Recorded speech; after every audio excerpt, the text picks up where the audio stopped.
JustinFREAKIN is a formidable voice in the politics. Hey Justin, are you trolling?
This is the Troll Patrol, live with JustinFREAKIN.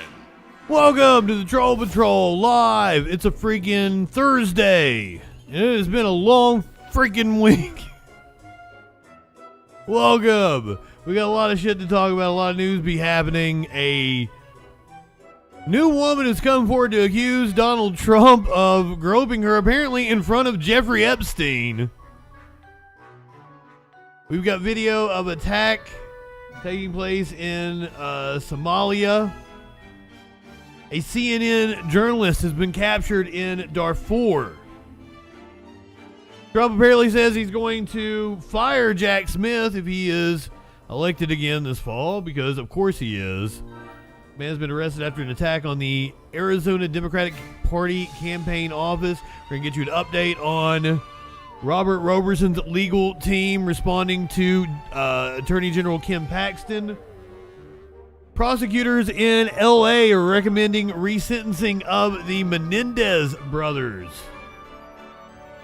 Remember those rednecks in Georgia who killed Ahmaud Arbery and got convicted? They are seeking a new trial.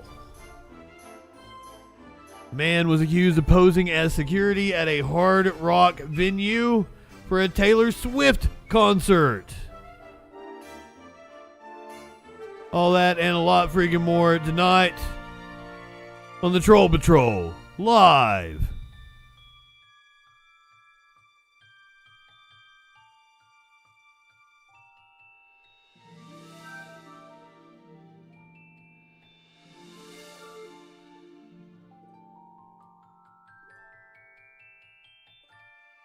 It took so long.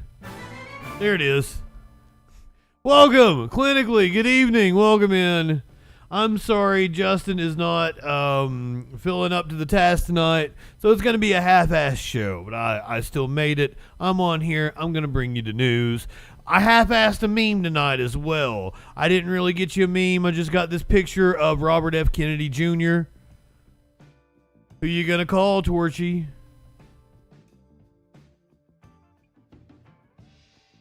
So, my apologies for not putting any effort into this meme. Just showing you a picture. Robert F. Kennedy Jr. apparently going to get left by Cheryl Hines any day now.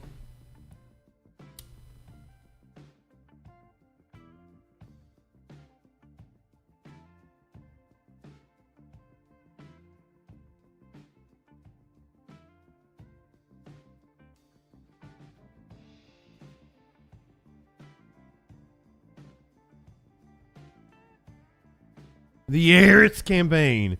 The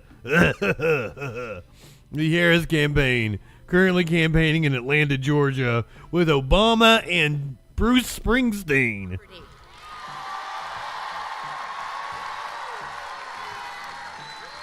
No debates tonight, Georgie. Oh, yes, actually we do have a debate tonight. $1 cap on insulin for seniors. So sorry. Cut Medicare and Social Security. In fact, economists have reported he will bankrupt Social Security in just 6 years. My plan is a plan to support our seniors so that they can grow older with dignity, and so their families, you are not overwhelmed by the cost of home health care. And on top of that, I'm glad you brought that up. We absolutely have a debate to watch tonight, and I think you guys are going to get a kick out of this one. Oh, shit. So this took place, I think, a week ago. I think it was last Thursday. We were watching an actual, important debate. Innovative virtual debate for the 8th District Congressional seat of Virginia. My name is Ashley Wilson from the Black Alumni Alliance National Association, and I am joined by Dr. Ahmed Bouzid from the True Representation Movement. We will be moderating tonight's event. Tonight we have 2 human candidates with us, David Kennedy, Independent. Mode Bong, welcome in. Additionally, in a first-of-its-kind format, we are joined by an artificial intelligence that will be simulating responses of Congressman Don Beyer, the incumbent. We covered this story. The AI has been designed to accurately and faithfully represent Congressman Don Beyer's positions and policies. Beyer refused a second debate. Voting record and prior statements. I think we watched one with him. To ensure that voters can hear all perspectives, even in the absence of one candidate. The answers provided by the AI have not been shared with. So the Republican decided to Don Beyer for Congress campaign. Put together an AI bot. This is Don Bot. By the other participating candidates. Additionally, no one outside of the 2 moderators, myself and Dr. Ahmed Bouzid, have had access to the questions ahead of this debate. This is in Virginia. To note that we did extend an invitation to the Republican candidate, Mr. Jerry Torres, but he declined to appear. Oh, the Republican declined. Okay, so we watched the debate with Torres and Beyer. Statements to create an This is the Independent. do justice to his stands. We encourage the viewers to Okay, now that makes sense. site to learn more about I didn't remember this dude. This is www. Bentley Hensel. www.torresuscongres.com. Moving on. Except for the opening and closing statements, for which the candidates will each have 1 minute, including the AI, the participants will have 2 minutes to Including the AI. questions we're about to ask. Our goal today is to foster a fair and respectful debate on the critical issues facing our country. So let's begin with our opening statements. To the challengers, why are you running, and why should someone take a risk of voting for you rather than voting for the incumbent? Do we get Don Bot first? Have 1 minute. And to the incumbent, why are you seeking office for a 6th term, and why should someone vote you back in rather than give someone new and fresh a chance to represent this district? Starting with Kennedy, next Bentley, and lastly Don Bot. Great. Thank you, Dash. Thank you, Ahmed, for organizing this activity. My name's Dave Kennedy, and I'm running I'm interested to see what the AI says. grassroots, moderate-leaning candidate. My website shares lots of my personal background, so I encourage you all to check me out at davekennedy2024.com. I think we've had enough Kennedys in this election. My campaign in January, I've literally met 10,000 folks, 10,000 voters in the district, maybe as many as 20,000. Knocking on doors, visiting coffee shops, neighborhood festivals and fairs, farmers markets, talking to at least 100 small business owners. And out of the 9 events that I've been invited to, forums such as this, Representative Beyer has shown up twice. If you count today, I guess it's 3 times. The honor and responsibility to represent you in the U.S. Congress should not be a coronation of a king. It wasn't. There was a Republican and a Democrat, and then you guys probably Democracy. didn't poll high enough. What our founders intended was we, the people. So, with 19 days until Election Day, I am calling on Don, Representative Beyer, to announce his That clip that Sam Cedar played of J.D. Vance on Theo Vaughn's podcast, asking you, the people, where he's talking about to elect Trump being against like the moneyed interest and shit, in the United States House of Representatives. as he's sitting there on Theo Vaughn's podcast. Theo Vaughn, what the fuck is that motherfucker's name? Thank you and good evening. First off, I want to thank True Representation Movement and the Black Alumni Alliance for hosting this debate. As he's sitting on Theodore Kapitani von Kernalwatsky III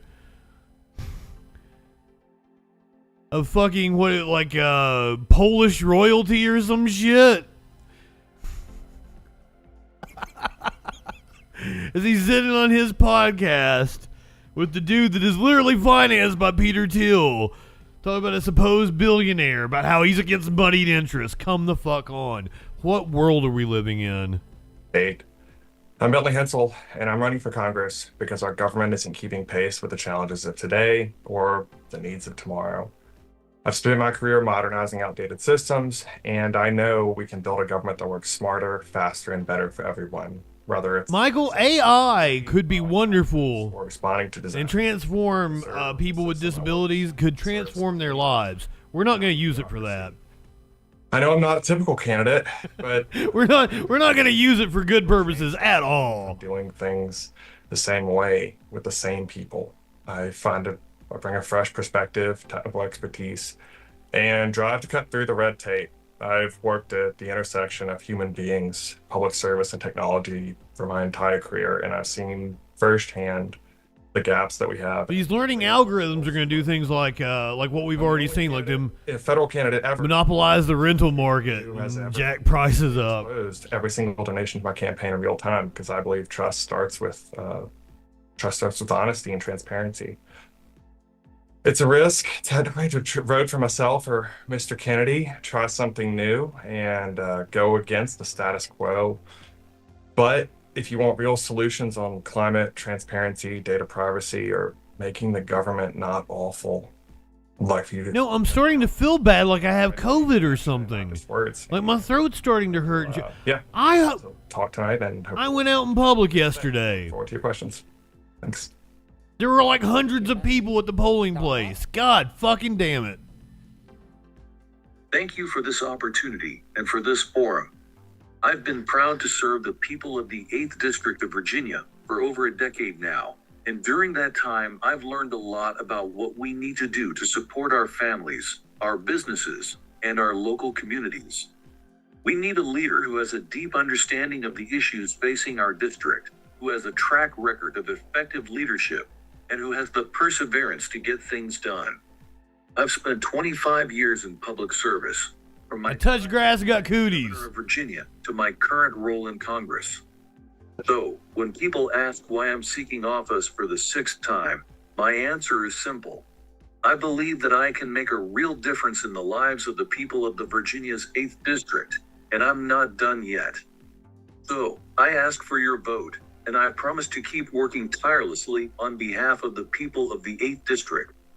We can do this if we stand together, and I'm on... Well, I mean, we saw the actual debate with this dude the other day. Like, this is the independent candidates being sad that they don't get a debate. Great. Okay. So are you there, Dash? Okay, wonderful. All right. So the first question will go first to Donbot, then Bentley, then Kennedy. Okay. Here goes the question. If Good. I want to see how it handles a question, then we're out. introduced tomorrow that proposed halting all aid and all weapon shipments to Israel until a Palestinian state with internationally recognized borders is established. Can a bot answer this better than an actual Democrat? How would you vote? Donbot.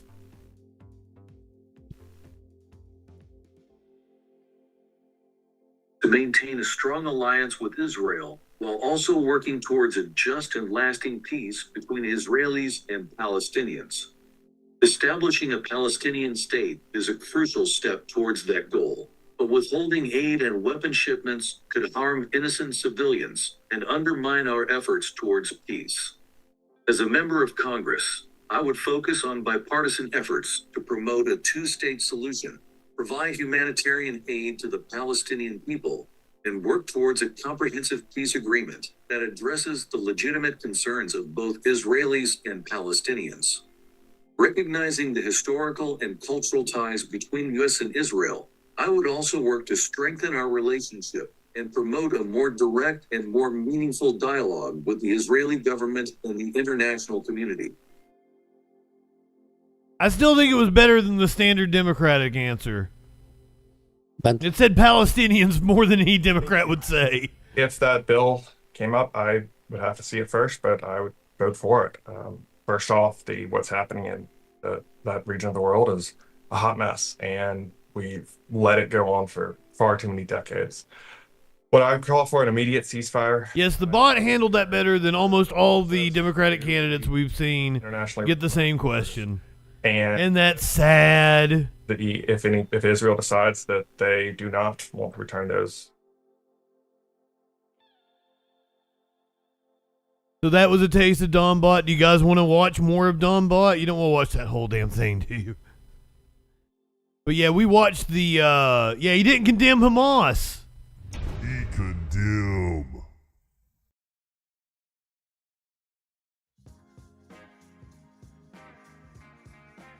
No, kill it with fire.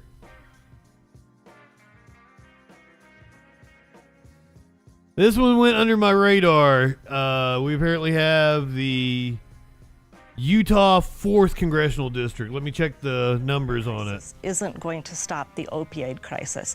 So yeah, I think we need to address first the family needs and the people that are really hurting and struggling right now. Same question, Mr. Owens. We can do both. It starts off with understanding that when people lose hope, This is the Republican, I would assume. things that take away the pain, those drugs. Same time, we have a border, an open border, in which precursors are coming from China. Totally the Republican. We have over 100,000 Americans have died over the last couple of years because of what's happening through the border. So that in itself, to me, is an attack on our country. So we have to, first of all, seal the border. Not only we have drugs, we have sex trafficking, we have children that are being trafficked through. If you can think of the worst things that can happen. There's not a single Utah seat on the competitive seeing what's happening board, right now. so this is a very safe seat. Let's go ahead and start dealing with how can we make sure people have hope again. Getting rid of our inflation, which is a way to, you're talking about getting people to believe they cannot achieve anymore. Getting our education system in place where young people can have an idea they can really move forward and do some great things. This is Burgess Owens, the Republican incumbent. The impact of drugs, but more importantly, initially we can do right now is shut the border so the drugs don't come in and impact our citizenship the way it does. Our next question is also from student Annabelle Green. 9 out of 10 Utahns live in urban areas, as defined by the U.S. Census Bureau. And like Utah's other congressional districts, the 4th mixes rural. We got Kamala doing the ASL down there for us. Serve the diverse and sometimes competing needs of the district. And this question goes first to Mr. You're doing a horrible job. I have a love for rural. My grandfather was a very successful farmer in Texas. My dad was an agronomist and he had a farm also. So I understand that. So this is a safe Republican seat, or we would watch it. And we need to make sure that culture, which they don't do a lot of complaining, that's not the squeaky wheel. And that's why it's so important for those of us who represent them to So Congressman Burgess Owens is probably going back to businesses down that way, to the House, structure so that the internet is accessible to them. To have the process in which they can hold on to their kids, which we all want to do, but they can stay in those areas. Well, hold on to my kitties. Speak for yourself. Because they can still be excited about the technology that they're being given. So we have to make sure that we. Oh my God, I can't wait to have my kitties back. Urban areas, we have the exact same thing in our rural. And as a representative of district, I've been so pissy about Smokey. Same question on representing both urban. I got so mad at him that one night on stream. I would give anything in the world for him to just hop right down on my lap right now. Much more. Oh, no, hold that baby. Farmers absolutely get vilified too much, especially when it comes to water. Our farmers want to use 2 more days. Want to use resources well and carefully, just the same as our local, as our more urban families do. So I really want to stay away. Who was it that did that? Was that each other, because they're not. Was that Humphrey? We want a thriving state. We all want children with full bellies, and we all want really quality education, whether you live in the city. Hoover. It was Hoover. You live hours from town. And moving on to a question that affects people. Now I've got to look it up. Urban and rural places in Utah. High housing prices frustrate Utah voters in their effort to secure homes for their families. What can Congress do to increase home affordability? It was Hoover. This goes first to Ms. Valak Wang. Got it wrong at first. This is the single question Got my H's confused. Most as I've traveled around the 4th District talking to people. Everyone is frustrated. Katrina Phallic Wang. Buy a home, and her name is Katrina Phallic Wang.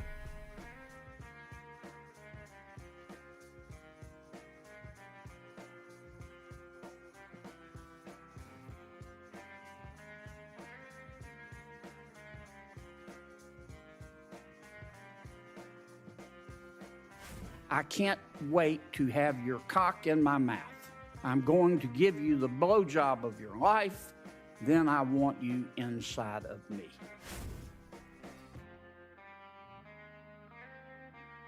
Now, it is completely wrong, a redundant last name, but also kind of ironic, because if I was just judging this lady by her haircut, I would say she doesn't mess with phallic wangs.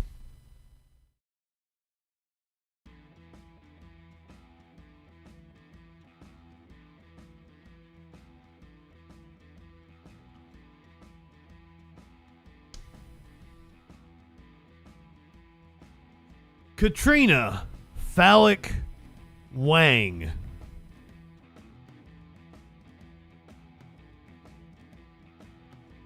would like to see her have a debate with Hung Kao.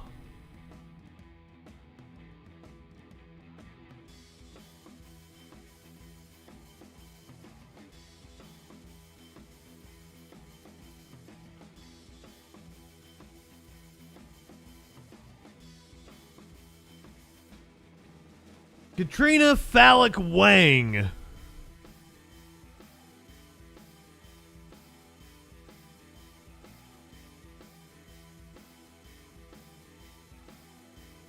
Oh yeah, I'm totally phoning it in now. I'm just going to keep saying Katrina Phallic Wang for another hour. That's your episode of the Troll Patrol. Jesus Christ.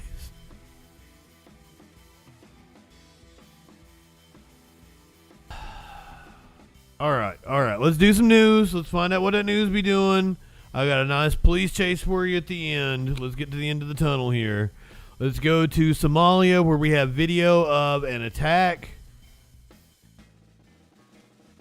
The Al-Shabaab attack. Thousands of security cameras have been installed across Somalia's capital in order to deter attacks by the Shabaab militants. But for many Mogadishu residents, they are creating fresh headaches too. This is a attack caught on camera. Thousands of security cameras have been installed. Their primary goal is to monitor and capture the activity of Al-Shabaab militants. For nearly 2 decades, bombings and shootings have plagued Mogadishu as the Islamist group continues its fight to overthrow the government. But in a city where the militants have eyes and ears everywhere, some businesses who have installed cameras have come under attack. According to an official, at least 3 people have been killed and 4 wounded in assaults on businesses since the start of October. God damn! Several businessmen told Reuters Al-Shabaab had ordered them to take down the cameras, but government officials warned they could face consequences for doing so. Here's Mohammed Ahmed Diria, Deputy Governor for Security and Political Affairs. After much effort, we succeeded in persuading people to install cameras. When cameras were installed in Bakara Market, there were explosions targeting the security. How'd they get the whitest motherfucker possible to translate?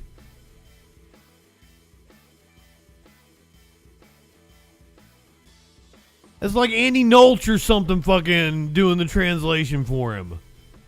Cameras and terrorists threatening locals, saying they would attack anyone in their business who installed cameras.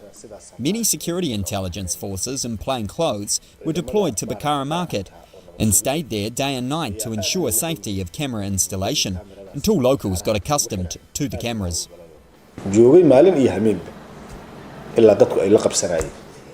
Although officials maintain the cameras are critical, residents say they're creating fresh headaches. This man called Abshir tells us he and his friends used to sit outside chatting late into the night. But as he explains, now that the cameras are everywhere, details of their conversations are spreading quickly in the community.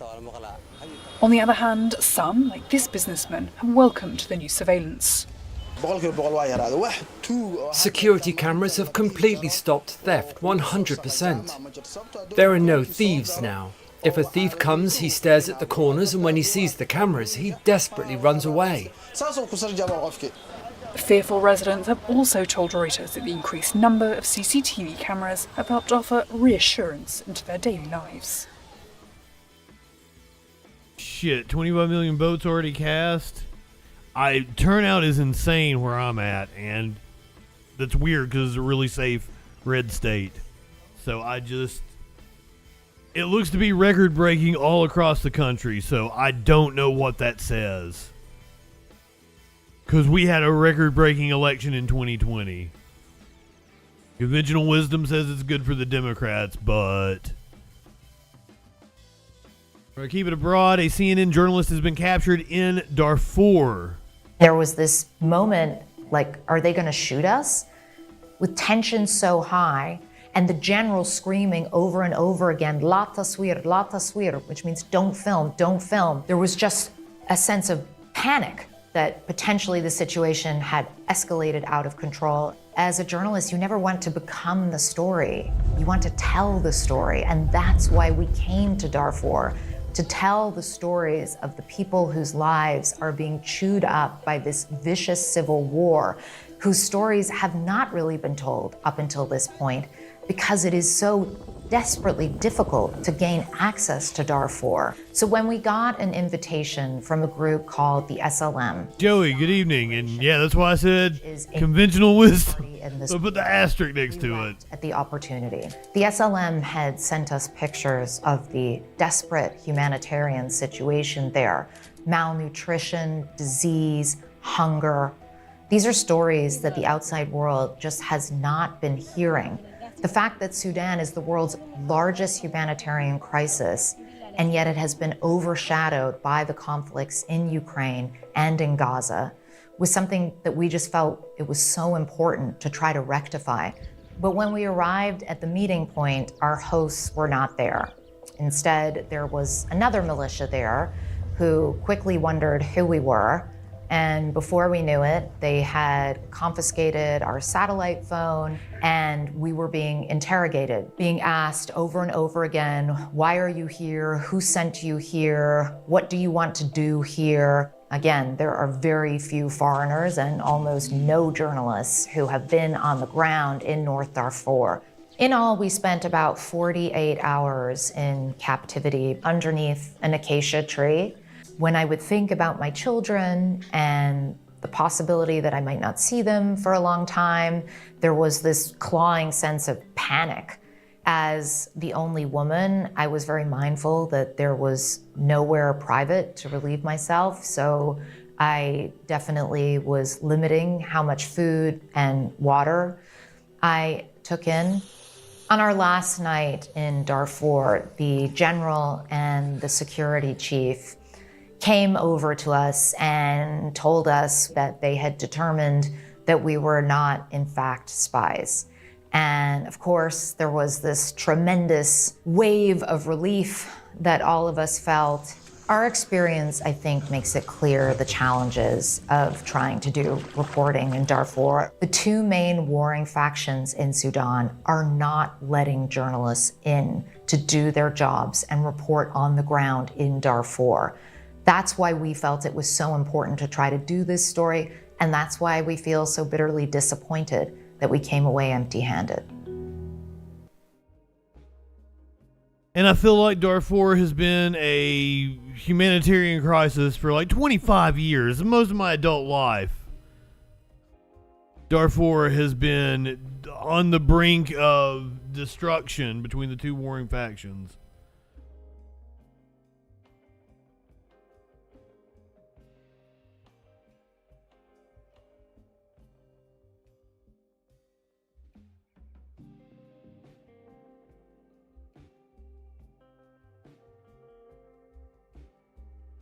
Let's bring it back to the U.S. here.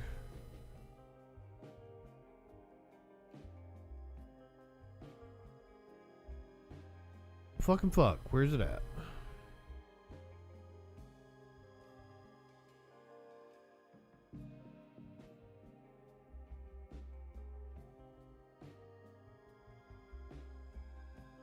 A former swimsuit model is now the 29th woman to accuse Donald Trump of sexual assault. In front of me, he pulled me into him, and his hands were just on me and didn't come off. Former Sports Illustrated model Stacey Williams says that Donald Trump groped her more than 30 years ago in Trump Tower, with the later convicted sex offender Jeffrey Epstein watching and smiling in the room as it happened. Then fucking creeps started moving, and they were on the, on the side of my breasts, on my hips, back down to my butt, back up, sort of. Then, they were just on me the whole time. And I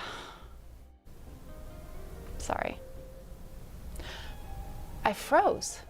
Williams has not spoken out about the incident extensively until now, and in her first on-camera interview, she tells CNN the most detailed accounting of the incident yet, alleging that in 1993, Epstein, who she was briefly dating at the time, brought her into Trump Tower.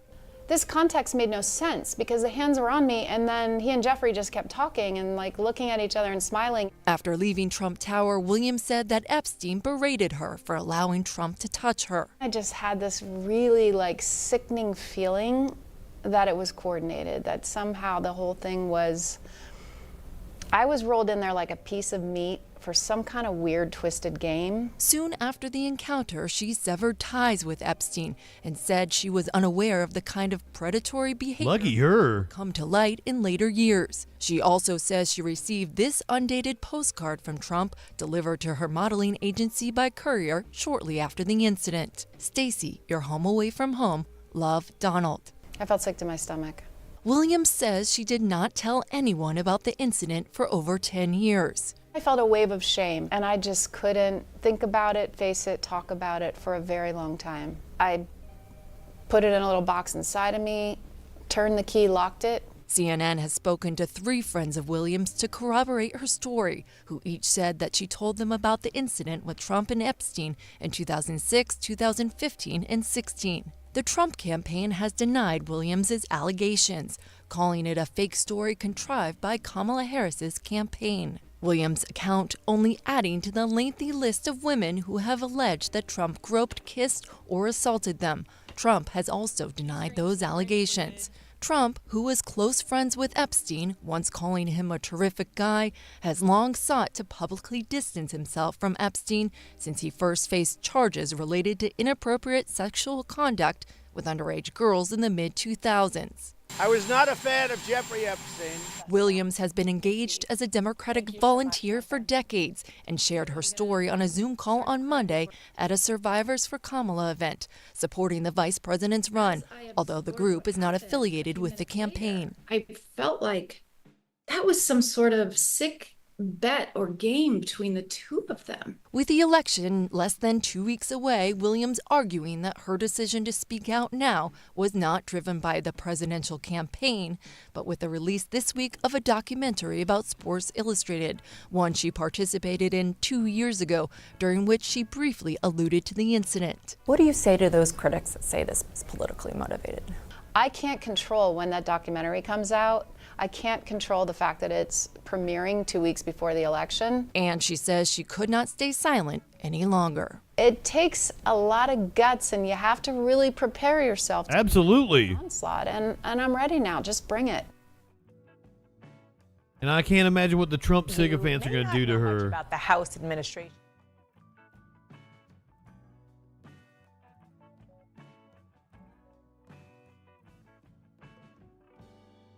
Trump, meanwhile, saying that he is going to quash the federal investigation into his election interference should he win re-election. No, Vance is using Epstein's plane. Vance is using a plane that used to belong to Jeffrey Epstein. The former president is attacking the Justice Department, saying that independent prosecutor who is assigned to him and investigate him should be thrown out of the country. Special counsel Jack Smith is leading the 2 federal criminal cases against Trump as the former president touts the Supreme Court's immunity ruling that shielded him and his actions. CBS's Caitlin Huey-Burns reports tonight from Tempe, Arizona, where Trump is rallying tonight. If elected, former President Donald Trump pledged to immediately fire special counsel Jack Smith, the man overseeing 2 key investigations into him. We got immunity at the Supreme Court. It's so easy. I would fire him within 2 seconds. Smith is prosecuting Trump's efforts to overturn the 2020 election results and his withholding of classified documents. His fate in the next administration would be determined by the Justice Department, and the statement raises questions about how Trump may go about selecting an attorney general if elected. The former president touched down in the key battleground of Arizona tonight, where polls show him with a slight edge over Vice President Kamala Harris. And my message today is very simple. Kamala's migrant invasion given to us through gross incompetence disqualifies her from even thinking about being president. We can't let that happen.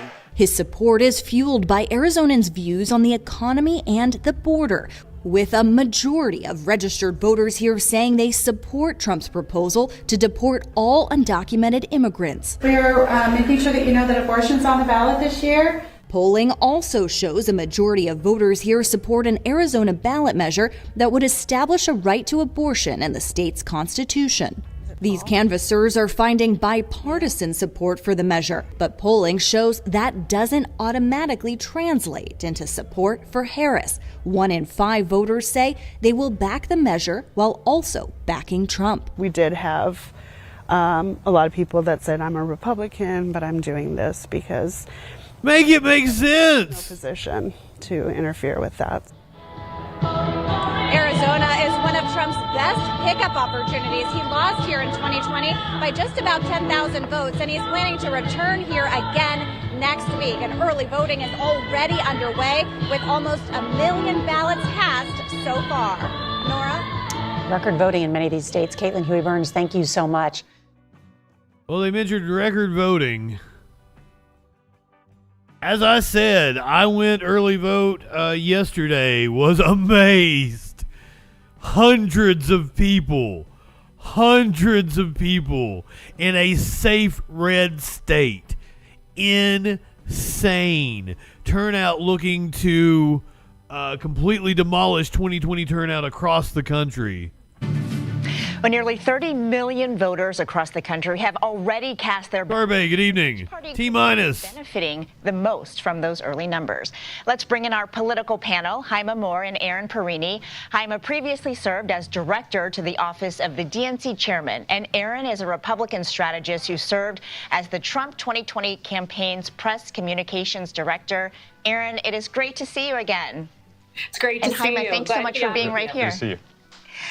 So, Aaron, let's start with you, because early voting tends to benefit Democrats more historically. So what is your reaction to these massive numbers so far? Well, there are a couple of things to look at when it comes to early voting, and it's in a state-by-state basis.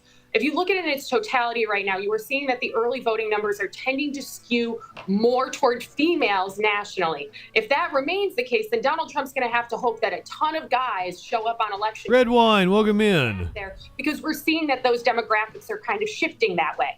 But also, we saw today that SLF, the Senate Leadership Fund, the McConnell-backed group, is putting up a very big I believe $6 million buy in Nevada right now. And as we've seen in the early vote in Nevada, for a few days in a row, Republicans are outpacing Democrats on a 2-to-1 basis. So while you see that money going in there, that state is now going to become more competitive. They see a pathway forward there.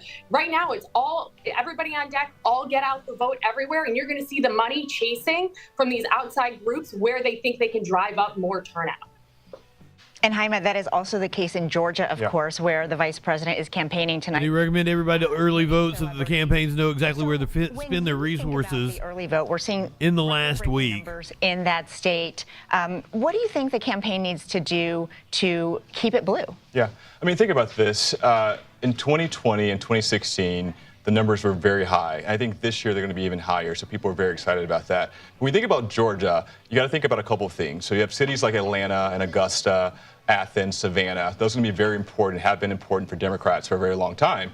Vote Bong, have a good night. Was the light one up, tip one back, my friend. You're looking at those Fulton County, those counties that traditionally have been conservative have been very good to Democrats over the last 2 cycles. And so I think I want to look at, obviously, the city centers, but then the suburban areas and kind of see. And to Aaron's point, women are voting at a very high rate. And if I was Donald Trump, I would be afraid of that. And so we got to see how those women are voting in those suburban counties as well. That's going to be a bellwether for how this election goes. And Aaron, you worked on the Trump campaign back in 2020. When you look at it, you know, from a wider view, how do you think that his campaign is positioned compared to 4 years ago?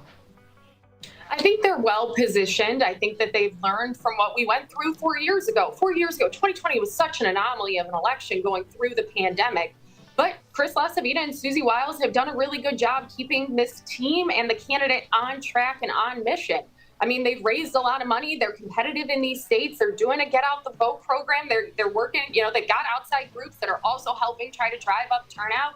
So yes, they've also seen that the political map has changed and the calculus has changed, and that's why you're seeing resource allocation change as well. And so this is a campaign that's being well run. And for Kamala Harris, this is kind of where that detriment comes in for her. Trump had a long runway through the primary, although he wasn't very active in it. But she's had this very truncated campaign. And, you know, it's kind of a famous saying in politics, you want to try to get, you know, your first, 75% of your mistakes out in the first 25% of your campaign. Because it was so short for Kamala Harris and her campaign itself, it's been harder to do that, which is why in these closing days here, it's actually harder for her to have a concise closing message because they're trying so scattershot to get everything in. That's true. Now, since it was so truncated for her. She's correct on that. To Aaron's point, you know, we know that the vice president is making a speech. They're branding it as her closing message next week, her closing argument. But she hasn't had that much time to really talk about herself, and we're seeing more and more she's shifting the focus on Trump and why he is unfit, why she says he's a threat. Do you think that's what she should be doing? I mean, I think to Aaron's point, this has been a very short campaign. I think Kamala Harris has done a very great job, and she's been a very good candidate considering the time constraints. But yes, I mean, look, she believes that Donald Trump is not the best candidate to be president, obviously, but she's got to articulate that. And so while we've got to know her over the last couple months, we want to know what's the difference between she and Donald Trump. Why does she feel like Donald Trump is such a bad actor? She called him a fascist last night. Why does she think that? And so she's got to articulate that over the next couple of days to give people an option outside of him and say, look, this is Donald Trump. He's bad, bad, bad. And this is Kamala Harris, and she can do these things that would help your life over the next 4 years. Aaron, do you think she has time to do that? I don't think she does, and I also think that it's an ill-advised strategy for her to decide right now that her closing argument should be Donald Trump bad. The American people are screaming, but he is telling pollsters and telling people every. She's saying, remember, this is the Republican operative. The thing that has worked for Democrats has been Orange Man bad. It animates their voters. That's why she's like, no, they shouldn't be doing that. Every day. They care about the economy and they want more information, especially that very small sect of still persuadable voters, on what Kamala will do policy-wise. We know. And the idea that fucking voters make their choice based on policy and not vibes is stupid. This bitch knows that. God damn. I hate the shell game. I hate the show. I mean, I love it. Clearly, I'm in the business, but goddamn, no. Like, as a citizen, it disgusts me. Now, Harris wasn't the one that called Trump a fascist. It was Trump's former chief of staff, John Kelly, called him a fascist. Trump responded to that. I want to give you a chance to respond to your former chief of staff, John Kelly, directly. He said some things about you, essentially accusing you of disparaging American soldiers in an Atlantic article. When's the last time you talked to him, and how would you like to respond? Years ago, I fired him. He was a bully, he was a bad guy, and he ended up being a weak guy because all bullies end up being weak. And he wasn't. It's a bad combination. But I fired him. He made a statement that I'm like Hitler. It's just couldn't be further from the truth. It's just the opposite, actually. I want to give you a chance. I don't remember exactly, but I don't even think he fired him. I think, he stepped down. Was he the last chief of staff before Meadows?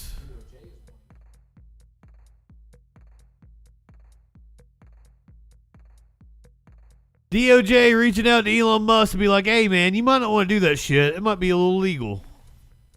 Oh, did he? Did he fire him on Twitter? No, that was the FBI director, wasn't it? Hake reporting the DOJ is warning Elon Musk that his PAC's $1 million giveaway in battleground states could be illegal. The Justice Department says the tech billionaire's America PAC may violate election laws, including a ban on paying people to register to vote. Musk, who has endorsed Trump's campaign, launched America PAC in an effort to help elect him. Last week, Musk appeared several times in Pennsylvania to encourage last-minute voter registration. It's unclear when the DOJ letter went out for what further action, but if any, that Justice Department might take. Well, he's been put on blast at least.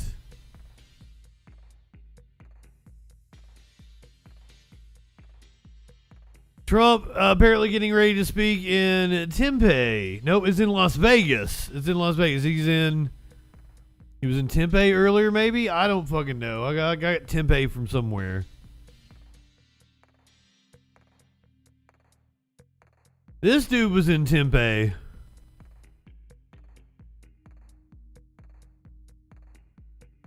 Has now been arrested after being accused of stealing political signs. Good evening and welcome to 12 News. Also, several shootings. Parade marks off tonight. A man is facing several felonies after police say they connected him to political threats. That's what I said, Tempe. But the former political candidate who captured some video says he's known about this suspect for the past 2 years. William Pitts has more.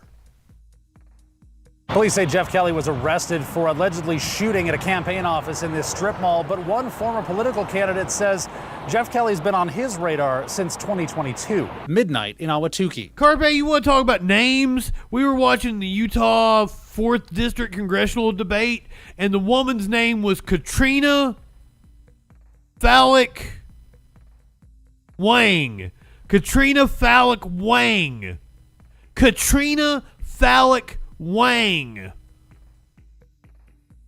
2022, Paul Weich's campaign signs. We were losing all of them, especially in the Ahwatukee area. So many at one time and in one place that they hired a private investigator who camped out, watching, and caught this guy slicing a campaign sign and hauling it away.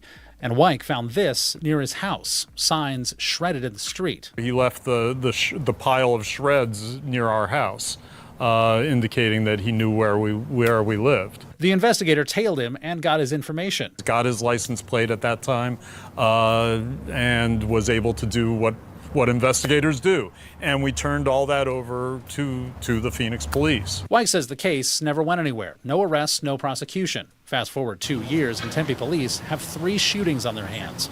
First, a BB gun attack at a Kamala Harris field office near Southern and Priest. Then an actual gun at the office. Then a third shooting, breaking windows. And a 4th case with bags of white powder and razor blades taped to anti-Democratic Party signs. Wow! Tempe police arrested 60-year-old Jeff Kelly, a name that Weich said he recognized. We knew that, yes, this is the same guy, because last night we looked up, we went back and looked in the archives from the private investigator's report. This person was preparing to commit an act of mass casualty. Prosecutors say Kelly had an arsenal of guns, 120 of them, plus a grenade launcher. I'm not repeating it, Prometheus. Escalating in his violence, and the state believes that he is an absolute threat to the community. Kelly's lawyer said Kelly was just a sportsman and the guns were legal, claiming he was an aerospace engineer. Master's in degree in engineering probably would fit the definition of a. I've said this before, I've said it again. You guys can look it up and see that I'm right. It surprised me when I heard it the first time, but when you think about it a little bit, it does actually make sense. The profession most likely to become terrorists are engineers.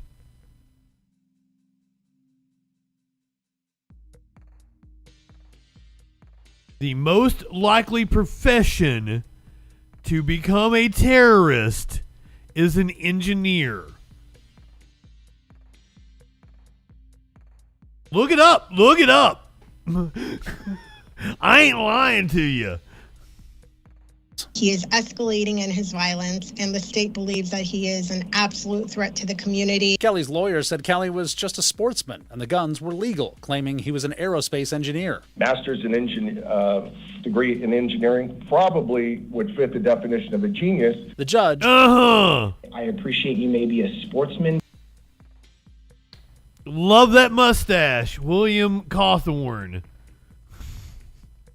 But I am unclear at this point what a grenade launcher has to do with that. According to court paperwork, police say Kelly also searched online for suppressors or silencers and AR conversion kits, something Paul Weich didn't know until we told him. Wow. I mean, we were legitimately concerned for our safety. Tempe police say that case made the difference. I don't believe charges were filed against him at that time, but thankfully, the citizens who remembered that incident saw our call for assistance and reached out to us, and that was a critical piece of information that helped our investigators solve the case. Kelly's being held on $500,000 bail. William Pitts, 12 News. Meanwhile, we got some shenanigans going on in Georgia as apparently the state Secretary of State office stopped a cyber attack aimed at their voter registration system, or at their voting system, their voter website. Right now, Georgia's Secretary of State's office says it stopped a cyber attack this month targeting its absentee ballot page online. We want to get back to Doug Richards with the 11 Alive political team. He spoke to election officials today to get a better sense of what happened here. Hey, Doug.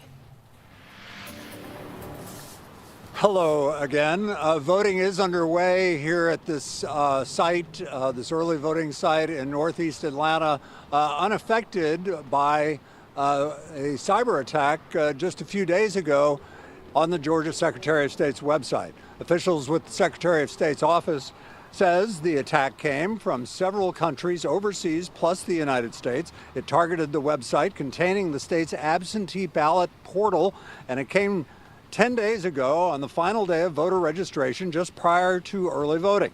The chief operating officer tells us the Secretary of State's office and its cyber experts were able to shut down the attack within a few minutes. The intention of a DDoS attack, which is called a distributed denial of service attack, is to basically crash your site. That is the goal at the end of the day. Raffensperger, you nerd. We were able to put an interface up to basically say, hey, are you a human? The second we put that in, we saw a decline instantly. The Secretary of State's office says the October 14th attack was carried out by hundreds of thousands of bots sent from countries like Thailand and Brazil and the United States. And the state shut down the attack by rewriting some of the code on its site. There is, for example, you may be familiar, you would see a button on a website that says, I am a human. You have to press it. CAPTCHA. One of those, the bots were unable to press the button. Called a CAPTCHA. And the cyber attack shut down. Fuck it, I can't say it. I think one of the biggest questions here, too, is did the attack affect votes? The old dude doesn't know what a CAPTCHA is. Well, that's certainly what would worry people about a... Butt on. Applied directly to the butt. Say that did not happen, and that the voting system is designed for that not to happen because the system tends not to be connected to the internet. Butt on. Applied directly to the butt. I need to lay down. I'm trying to get through this news as fast as I can. I'm so tired. But we've got more election fuckery going on. A mailbox was set on fire in Phoenix. Box has since been removed. It was right there, but there is a second one here, and it's really been business as usual. We've seen a number of people dropping their ballots off in this one. News of the burning mailbox of the Osborne station. I one up, tip one back, Torgy. Fast in this neighborhood. And everybody came in. They're like, "Did you know that the ballot box was set on fire?" Investigators bagged the charred ballots and other mail after firefighters put out the flames. Carrie Lorraine has concerns the arson was politically motivated. This is a more what is described as a liberal or progressive. I think it probably is just vandalism. I don't think it had anything to do with the voting thing. Phoenix police used nearby surveillance video to track down 35-year-old Dieter Clothkorn. Police say he admitted lighting a piece of paper and dropping it in the box. Why? To get arrested. We want to make sure everybody knows this was not election related. This was not politically motivated. This was an arson of a mailbox from a person that wanted to be arrested. Election officials ask anyone who dropped their ballot.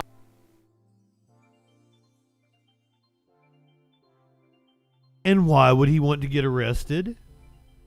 Because he needs access to some sort of medical treatment, or he needs a hot meal, he needs a place to stay.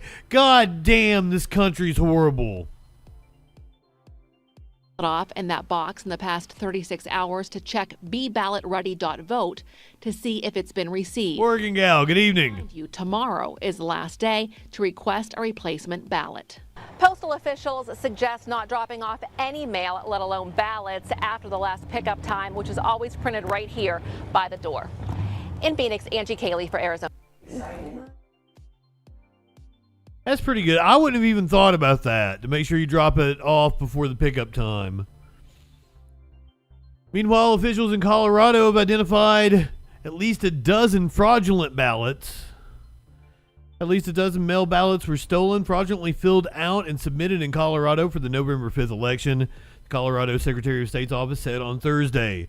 Officials said the issue was identified via the signature verification process, which checks the signatures on ballots against those the state has on file for voters. Authorities said the ballots were mailed into the Mesa County Election Office via USPS, not returned in drop boxes.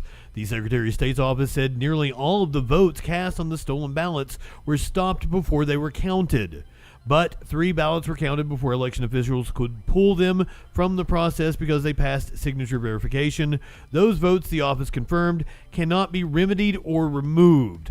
Colorado's elections are safe and secure, the Secretary of State Jenna Griswold wrote in a statement. This attempt at fraud was found and investigated quickly because of all the trailblazing processes and tools Colorado has in place, like signature verification, ballot tracking, and the curing process.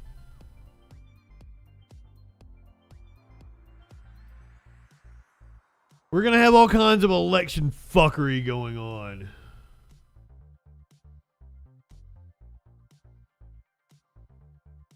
Meanwhile, in Philly,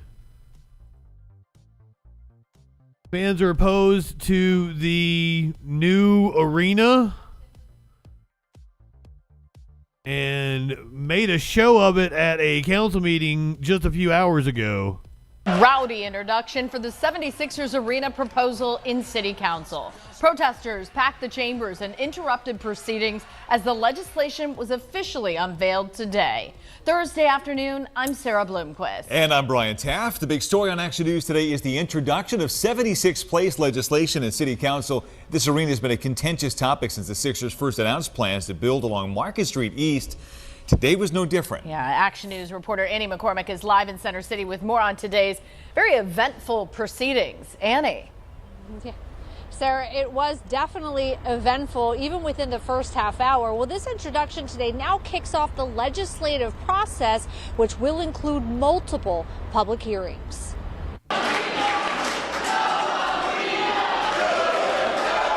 Philadelphia City Council chambers were packed with outbursts by those for and against the proposed 76ers arena. Councilman Mark Squilla, whose district encompasses the proposed arena, introduced the legislation package. I wouldn't introduce the legislation if I didn't think I could vote for it. He says he made no changes to what Mayor Sherrell Parker proposed recently, except to add the arena district to be included in the community benefits agreement. The construction impact on roads and emergency services would also be closely watched. We're creating this a oversight committee. I believe there are enough safeguards in place that I could possibly vote for it. I would like to get some more safeguards, including a special district focused on cleaning around the arena and a special zoning that would protect small businesses and include affordable housing. Those opposed and for the proposed arena gave their thoughts today. When you construct a building, that's about 13% of the cost of that building is actually constructing it. The other 87% of the cost of the building is maintaining it. It's like threatening a 150-year-old community. It's a giveaway to billionaires. Parker has been a supporter of the arena and applauded today's move. This is what the city of Philadelphia wants to see us do. Stop giving money away to sports teams. That's what I want to see you do. Because the bill would be footed by developers. The 76ers did release a statement today, a spokesperson saying in that statement, calling this a critical milestone, but saying that there is still a lot of work to do. Is it the stadium owned by the city in Green Bay, Prometheus? Class arena for the 2031 to 32 season. For now, reporting live along the Parkway, Annie McCormick, Channel 6, Action News. Sarah. Annie, thank you. Yeah, that's what the team is too. Yeah. Then then your team isn't going to move away on you like, what is it, Oakland going through that right now?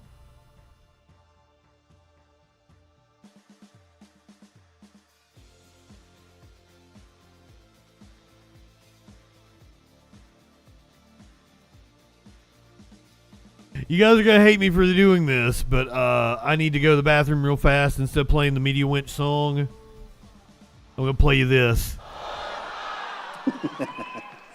Thank you. No, I'm sorry. You'd probably like the Media Winch song better. Terry, good evening. Go ahead, light one up, tip one back. It's all right to have one fun before you hit the sack. I'm JustinFREAKIN. All we're establishing is this guy's wicked, sick aesthetic. Not high enough for this shit. I guess I gotta thank Matt Walsh for introducing me to JustinFREAKIN. Hey there, y'all. We're about to get stupid, locked into what that news beat doing. Fu Manchu and a slick bandana, colder than ice, smoother than Santana. Audio, video, chat and calls. Right wing nut jobs haunt the halls. What you wanna watch? Hey, what you think? And there's only one choice. It's JustinFREAKIN. The guy's, he's a formidable voice in the culture. Light one up and tip one back. It's a right to be high. Let's grab a snack. It's fucking news, quit panic, attack, and play your cards right and get a titty slap. Jump in Discords, have some fun. The man will talk to everyone. Get high and try to debate. When shit pops off, chat thinks it's great. What do you think you're doing?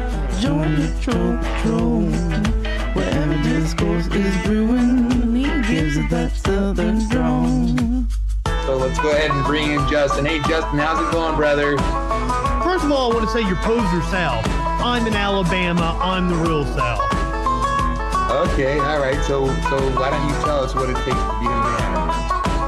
Well, I don't know. I'm in Alabama and I'll fuck a man in a dress. Why won't you fuck a man in a dress? Are you that insecure that you won't fuck a man in a dress? That's fantastic. So you're okay with that, right? Yeah. Why wouldn't I? Right-wingers are morons. Light one it and hit one back. One more click before we hit the set an alert when that shit goes live. Social fucking support and hit subscribe. Light one up and take a hit. He does no harm, but he takes no shit. He's the last one standing when the ship is sinking. Let's take another rip for JustinFREAKIN. Light one up, tip one back. I'm JustinFREAKIN. Not high enough for this shit.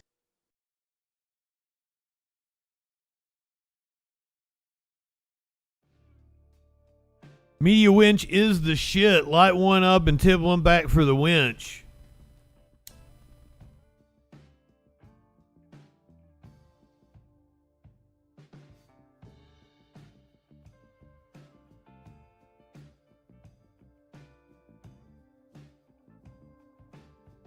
He's my boo. My boo. My boo. That was a horrible one. Don't ever let me do that again.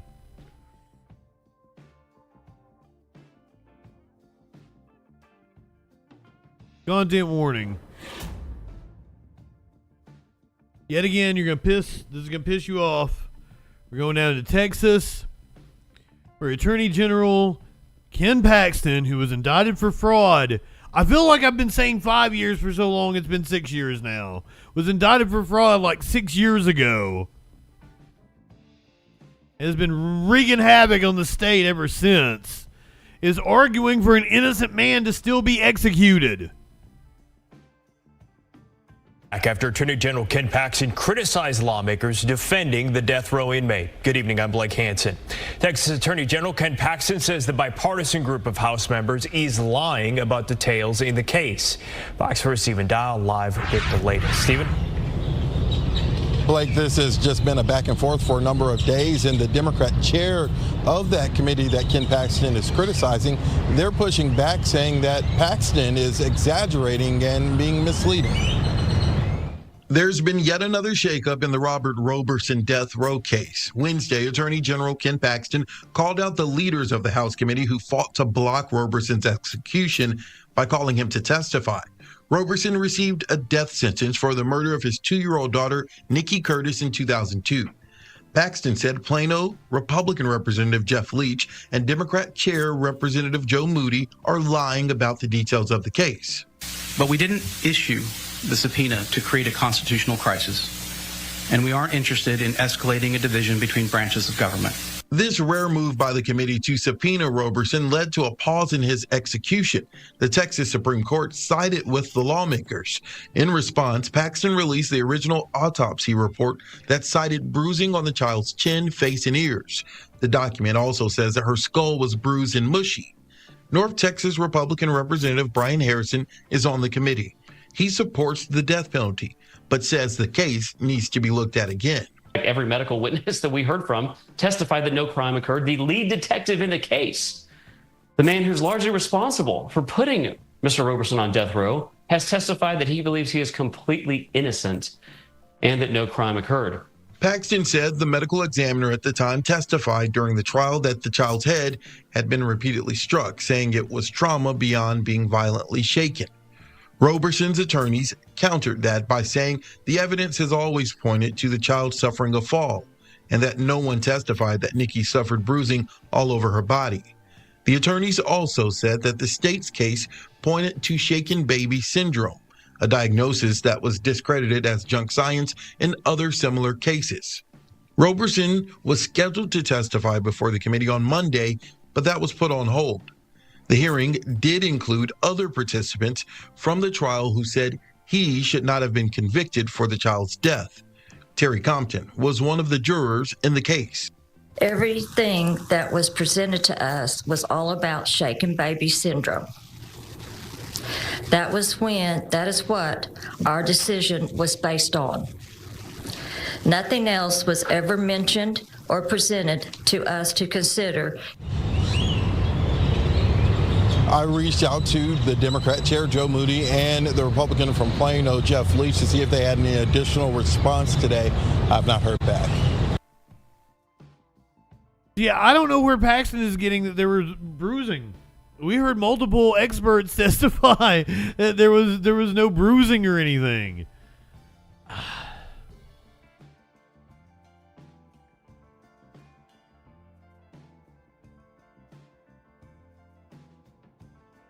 Meanwhile, wild turn of events. I know nothing about this case because it happened when I was like a kid. And when I say kid, I mean like it happened when I was like a like toddler. It happened in the 80s, 89. I was fucking 5. Wasn't a toddler. Prosecution is recommending resentencing for the Menendez brothers. There are people in the office that strongly believe that the Menendez brothers should stay in prison the rest of their life, and they do not believe that they were molested. And there are people in the office that strongly believe that they should be released immediately and that they were in fact molested. I have to tell you that after a very careful review of all the arguments that were made for people on both sides of this equation, I came to a place where I believe that under the law, resentencing is appropriate. We're going to recommend to the court that the life without the possibility of parole be removed and that they will be sentenced for murder, which, because there are 2 murders involved, that will be 50 years to life. However, because of their age, under the law, since they were under 26 years of age at the time that these crimes occurred, they will be eligible for parole immediately. There is no excuse for murder, and I will never imply that what we're doing here is to excuse that behavior, because even if you get abused, the right path is to call the police, seek help. But I understand also how sometimes people get desperate. Sounds kind of Spanish, alien. I believe that they have paid their debt to society, and the system provides a vehicle for their case to be reviewed by a parole board And if the parole concurs with my This is George Gosson. and it will be their decision, they will be released accordingly. So yeah, I didn't know the details of the case. Has anybody watched the documentary? Like, did they get molested as children? What do you guys think? Should they be let free? I had no idea what the details were, so they apparently convicted of killing their mom and dad, right? Their parents. But was there some kind of trauma? I guess that would...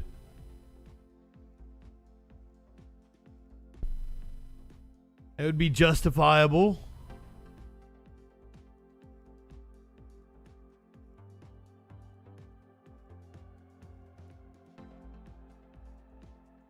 Go down to Georgia.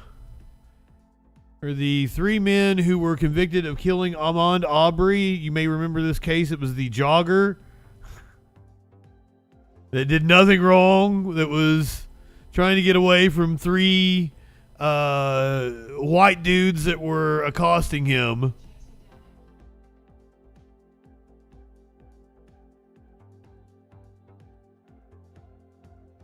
Three Georgia men convicted of chasing down and killing Ahmaud Arbery in 2020 are back in court today asking a judge for a new trial. Attorneys for Greg McMichael, his son Travis McMichael, and their former neighbor William Bryan are making a range of accusations, including that the jury was tainted, that their counsel was ineffective for one of the men. The McMichaels armed themselves and then chased Arbery down in a pickup truck after they saw him jogging past their house in February 2020. Bryan then joined in that pursuit in his own truck and then recorded cell phone video of Arbery being killed by shotgun blasts at close range. ABC News legal contributor Brian Buckmeyer joins me now for more on this. Brian, walk us through these arguments. Why are these men arguing that they deserve a new trial? Well, Dan, you listened to the arguments already. One there is saying that the jury was tainted. One of the defense attorneys for one of the McMichaels said that after interviewing at least 3 of the jurors, there's information, they haven't revealed what it is as yet, that makes them believe that there was extraneous or external information that these jurors heard that might have biased their decision. They also like what? Assistance of counsel, but that's specific to William Bryan, where they're saying that the previous attorney, the trial attorney, made the incorrect assessment of telling Bryan to go speak to law enforcement, and that some of his words were incriminating. The last one is what we call judicial error. What they're saying is that the judge made the mistake of not allowing the defense attorneys to argue Ahmaud Arbery's previous criminal history, namely that he was arrested twice, and his mental health, to suggest that the men were fearful of their life. Why would that matter? That they're fearful of their life? Really? The 3 big guys who were armed and had trucks were fearful of their life as they chased the guy down. If that attorney gave them sound legal advice, because it was probably like, you're a white man, go down there and tell the sheriff what you did. Be honest with him and let him know what's going on. The attorney gave him sound legal advice, so that's not a violation of his rights. Yeah, why would you go without an attorney other than, well, here's the thing, Alien. The dude worked for the sheriff's office. You may not remember that fact. So, like, those are his buddies. And it was public out, like, they let him off originally. And there was public outrage that got the case reevaluated, and I think the state AG may have brought the charges against him, and not the I don't think they mentioned that here, Alien. That was just, I remember that. The dude was like a some kind of like a contract detective or something for the sheriff's office. And therefore should have been able to use self-defense as an argument. Brian, how common is it for a judge to grant a new trial based on the circumstances in this case and the arguments that the defendants are making? So these arguments, tainted jury, judicial error, ineffective assistance of counsel, are probably the more common arguments that one makes to reverse a case. And I think it's very often that if a case is reversed, it's probably one of these 3, especially judicial error. However, there's some weaknesses to some of the arguments that the defense attorneys are making. Namely, for example, that judicial error not having Ahmaud Arbery's background being used. Well, the men who were convicted of the crime, they didn't know about Ahmaud Arbery's background, the arrest or his mental health. So how are they able to say that they were fearful of this information that they didn't have? So I don't see that being a very strong argument. Even the ineffective assistance of counsel. While I agree, Brian should never have spoken to law enforcement, I tell it to all my clients, plead the fifth, ask for an attorney. There was so much other information that they could have convicted Brian on that I don't think that's going to be the winning argument, especially when ineffective assistance of counsel, you have to prove that what the attorney did wrong was the basis for why the case went the wrong way. So what happens next in these proceedings? So the judge is allotted for 2 days for both sides to make their arguments. They're going to argue much of what I just said now, why information should have come in, why it should not have come in, why the judge made a mistake, why the information the jury had may or may not have tainted the ultimate result in this case. And then the judge will take the information in some weeks or months. I know that we kind of have the holidays coming up. Judges typically take their time around this time of year, but they'll ultimately get holiday. Or not there should be a new trial. If there is, there would be a new case. If not, then these 3 men will stay behind bars for the rest of the once again, ABC News legal contributor Brian Buckman. Those were his friends at the department, like he thought he was doing the right thing.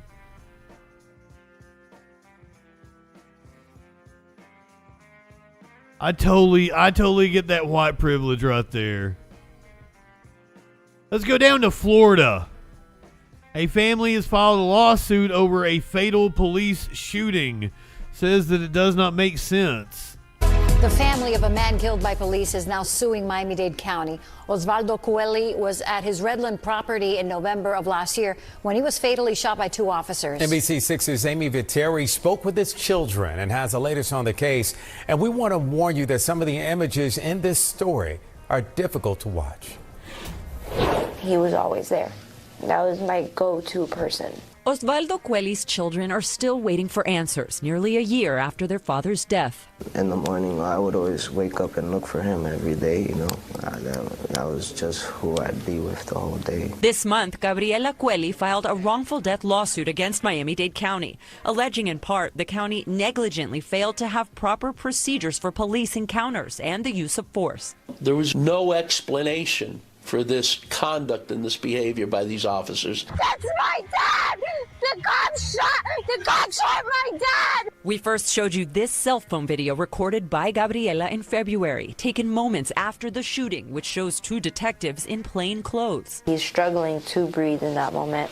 He was still alive. Yeah, they never once rendered aid at any point whatsoever. The lawsuit also claims the county covered up the unjustified shooting, manipulating the media by advocating a false narrative. When we see what we saw on that windshield, it's an eye-opener and it's an awakening that these are the dangers that law enforcement, not only here, but across the world, face. At the time of the shooting, Miami-Dade police said a 911 call brought 2 detectives from the illegal dumping unit to the home after someone reported seeing a stolen vehicle at the property.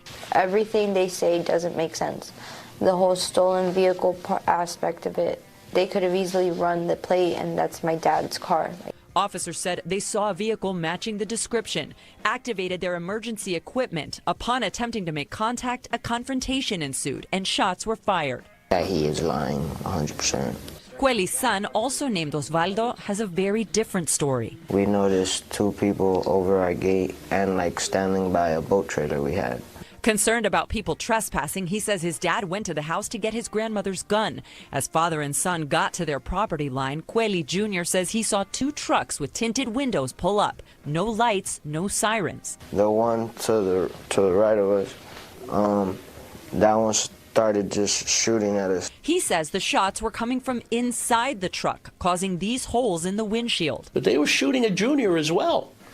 Junior felt bullets flying right by them. They didn't identify themselves. Someone came into our property and my dad drove out to chase them. We identified ourselves and he pulled out a gun on us. In my video, what? See that the lights were never on. So the version of what happened that day that police have provided and the version we heard from the family is so different.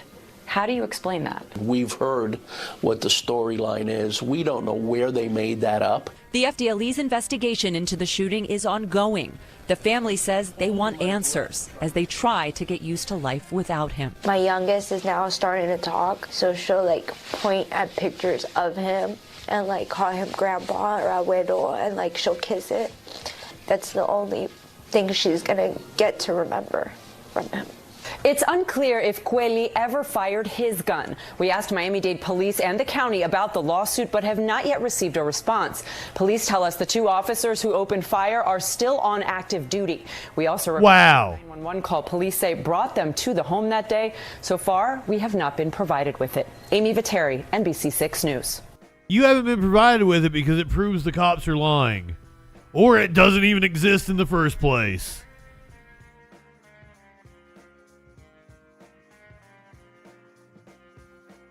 They shot an innocent man and then they covered it up. He could have shot at him and it still wouldn't have been right for them to shoot him. If you are on his property, he doesn't know you are cops and you don't have a fucking warrant, guess what? And you may say, well, no, that's not correct. Nope, the Supreme Court has said that is correct. They ain't got no warrant. They ain't got no probable cause. They ain't got no reason to be on that property. And he is within his legal rights to fire on them. Bullshit. So I hope that family gets millions. We don't even know that if they acted on intel. They might have made all that up to fit the scenario afterwards. Who fucking knows? They are liars. Let's keep it in Georgia with one of the trials that I am fascinated by. Because I believe this motherfucker is guilty of everything the state has accused him of, which includes murder. But I'm rooting him on. His name is Young Thug, and he is currently undergoing the longest trial in Georgia history, where we've been on the verge of a mistrial several times. We got a new judge named back in the spring. We're on the verge of a mistrial still. Now we are working to learn the next steps in the YSL RICO trial. Multiple defense attorneys are telling 11 Alive tonight they are negotiating with state prosecutors. Those conversations really could mark a big milestone in what's already Georgia's longest case in history. Well, today was not a typical day for the trial. We know that doors to the courtroom were closed before the media was allowed inside. Multiple defense attorneys tell us that decision was made so they can continue negotiating with state prosecutors. At this point, it is not known exactly what they were discussing. Throughout the trial, several witnesses have been accused of improperly discussing the defendant's alleged criminal past during their testimony. And that's one of the biggest reasons why I'm on Young Thug's side, is that the state has been sloppy as shit and they have absolutely violated his rights. There should have been mistrial called already. They had a meeting with the prosecution and one of the witnesses with the judge that nobody knew about. And you can't do that. You can't lock out the defense and meet with they were trying to intimidate that witness to testify against Young Thug, and he wanted to claim the fifth. They were absolutely pulling some extrajudicial shit, and this trial should be thrown out. Complex jury instructions. Once again, I think he's guilty as fuck, though. Trials. We told you yesterday about all the controversy in the court. To be clear, the reason why I'm positive he's guilty is because all of his songs actually reference the crimes he's committed. They can match his songs up to the crimes he's accused of. So room after testimony from Slime Life Shawty, whose real name is Wonnie Lee. That led to a discussion about if the case can even go forward. I don't honestly really care what the poster was referencing. What I'm trying to do is fix your sloppiness so that everybody won't have wasted, 10, 12 months of their lives in this trial. Now, you were listening to Judge Paige Whitaker, and she believes these are mistakes, not intentional ones, and she's unwilling to grant a mistrial with prejudice. Instead, she'd let the state decide if they wanted to try this case again. So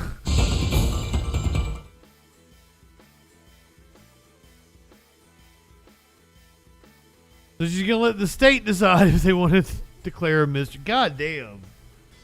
It is expected to last until 2027. It has been delayed multiple times.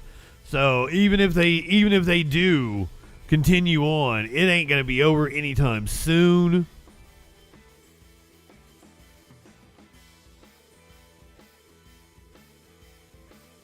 We're going to go to Las Vegas, not for Trump. I'm not putting you back with the TPUSA.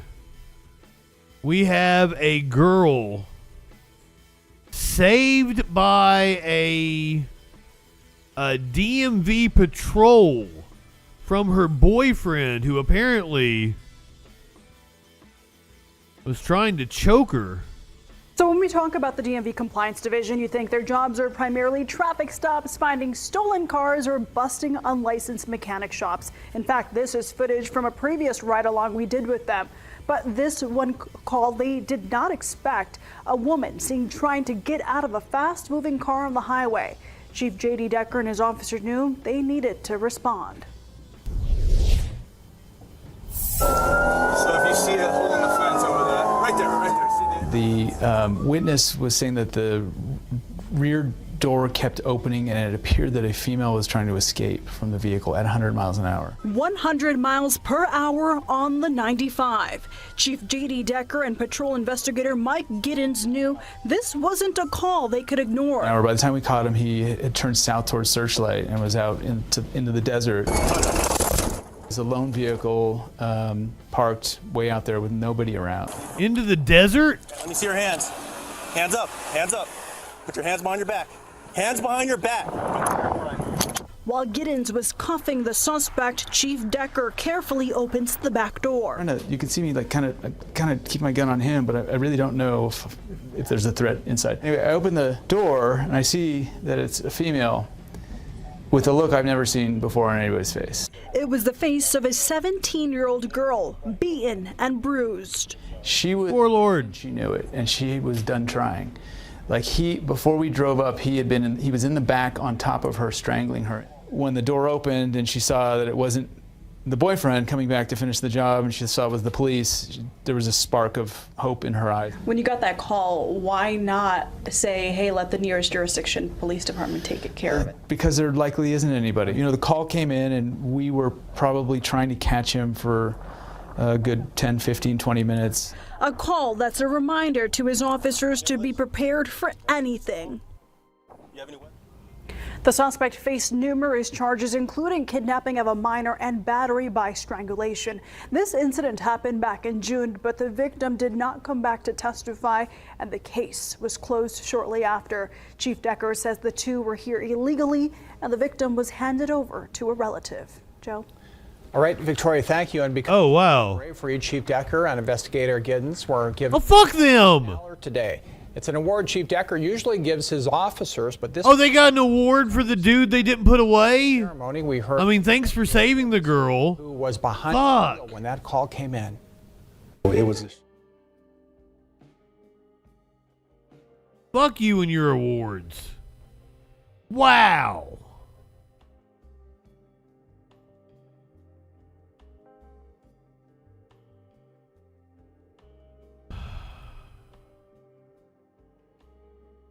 A man is accused of posing as a security guard to try to gain access to T. Swifty. This happened at the Hard Rock Stadium in Florida, apparently. It wasn't all lavender haze at the Taylor Swift concert this weekend. A man is now in his crime era after making it all the way to the field of Hard Rock Stadium. Well, it turns out... Why? Why is it every time there's a Taylor Swift fucking story, they gotta do Taylor Swift puns? Don't make me pull up the videos I've done on this when the Ticketmaster testimony was happening at the house. All the fucking news stations did Taylor Swift puns. Out, he didn't have a ticket. Now he's facing some serious charges. NBC6 reporter Christian Colon joins us from Miami with a breakdown of how this man made it all the way inside.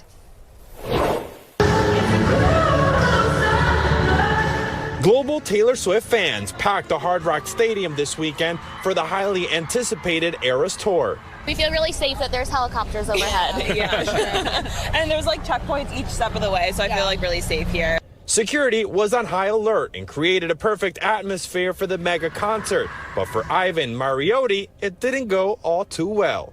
Falsely impersonating an officer, interference with a sports entertainment event. Records show Mariotti was arrested after getting caught in the Fluor Field area without a ticket. The 44-year-old told investigators 4 fans paid him to escort them inside and be their guard. He was wearing the badge and he told the officer that he was working for security. Right. Because the alleged people he was working for said, no, he was just hired as a driver. So when you are, when you're making a statement, I think there's sufficient facts alleged for PC in this case. Mariotti's social media shows him running operations for Saint Security, a security service in South Florida. The company did not want to comment on the arrest, but did claim the man is a licensed officer. And the man will have to stay in jail until trial because of his immigration status. However, the big question is, how does someone go all the way inside a concert and make it to the center of that concert without a ticket and bypassing so much security? We did reach out to the stadium about this, but we haven't heard back yet. We're in Miami. Christian Colon, NBC6 News. Just act like you're supposed to be there. Girl the Gray, good evening.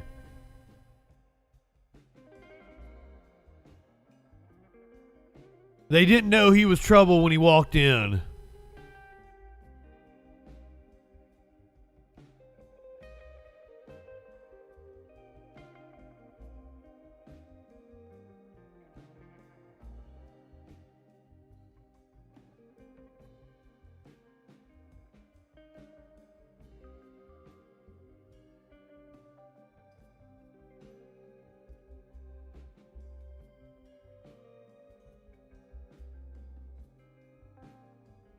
I hate Taylor Swift puns.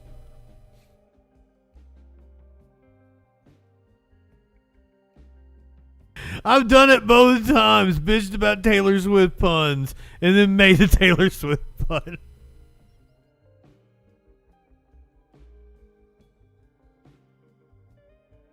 Don't share noodle dishes with friends. Ambulances crowded the emergency room entrance at Howard General Hospital Monday afternoon. Another patient shared these pictures with us. 46 people were taken to the hospital with food poisoning. Officials say all are okay. If we can get samples of the food themselves or the food itself and test it in our laboratories, and then we will also look at specimens from individuals who have sought medical care. Had some wolf hair in it. To identify the causal agent or agents. The state health department is investigating the incident that happened at the NAFCO seafood complex in Jessup. But investigators do not believe the contaminated food came from NAFCO. Rather, someone brought in a noodle dish to share with coworkers. About an hour later, people started getting sick. The health department says it will take time to determine what exactly caused the illness. It's not just pathogens that. How big of a thing of noodles did they bring in that fed 50 fucking people? Are always involved. Sometimes it's a combination of a bacteria or a virus combined with some viruses and pathogens also produce chemicals, toxins that will cause a faster reaction. Stanley Pearlman Enterprises, NAFCO's parent company, put out a press release Tuesday reiterating that the food in question did not come from their facility, stating, good. Operates under the highest health and safety standards in the industry. Our headquarters and facilities are regularly inspected and monitored by the relevant health authorities to ensure compliance with all health and safety regulations. Health officials believe this is an isolated incident and there is no further risk to the public. Most of these involve people who are legitimately not trying to cause other people to be sick, but instead just not following food safety rules. We emphasize the importance of making sure that foods that are supposed to be hot, stay hot. Foods that are supposed to stay cold, stay cold. And make sure that you wash your hands after you wash your ass. Life is too short to walk this earth for a crusty asshole. Wash your ass. Shut up, Lester. Thanks for watching. Stay updated about breaking news and top stories on the NBC News app or follow us on social media. I knew it was coming. I knew it was coming.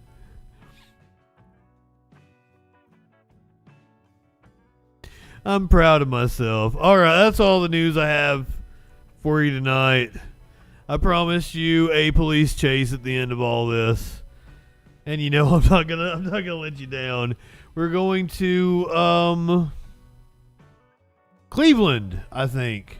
Columbus. I'm sorry, I got my Ohio cities mixed up. We're going to Columbus. We're getting multiple calls on this. Hang on. Yeah, I'm right here. Let me put it out. Looks like our semi's trying to leave. He's coming out to me. I'm sorry, girl of the gray. I did a half-assed job of it tonight. I wasn't feeling. I have a headache. I'm gonna take some. I very rarely take aspirin or Advil, whatever the fuck it is. Northbound Carl. He's got sparks and damage. Oh wow, we're chasing a tractor trailer.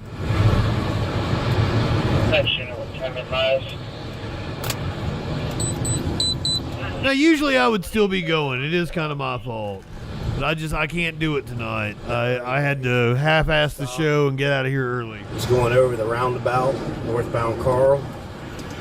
And whoa! His truck's on fire. He just broke his gas line. Oh, shit! Cleveland Avenue. I'm sorry, northbound Carl.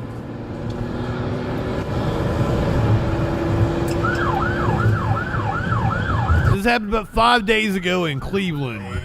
Nope, Columbus. Looks like he's pulling over. He's complying. For now. Oh, he's backing up. He's backing up. Yes. Radio, he's trying to ram me. We're north of. Yeah, we're up here on Carl, north 161. Copy. Make it a 3. Carl, north 161. All right, he's back, blacked out, back northbound. I avoided the collision, and we have a supervisor copying this. Back to Sparkin. He is dropping shit. No, wait a minute. That was some sort of painting on the road. He's still got sparks and flames. But he's dragging something. To me. And we're northbound on Carl Road here. South. This is a cute little area. 961, That's the kind of area where, like, you grow up and you're doing the trick or treat. Again. Picturesque America. Let's see where it goes here.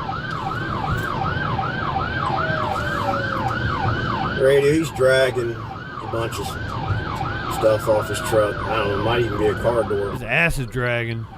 We're off in northbound again, passing Cranwood here. He's slowing down. His door's open. We got an oncoming vehicle. Bail here. What's going to happen? A car that was southbound, and we're off northbound again.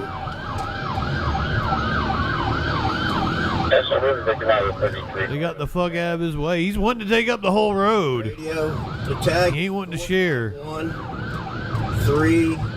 How'd you get in a residential area, dude? Green tag, so I can't tell what state it is. And we're northbound. He's left to center here, coming up on Schrock.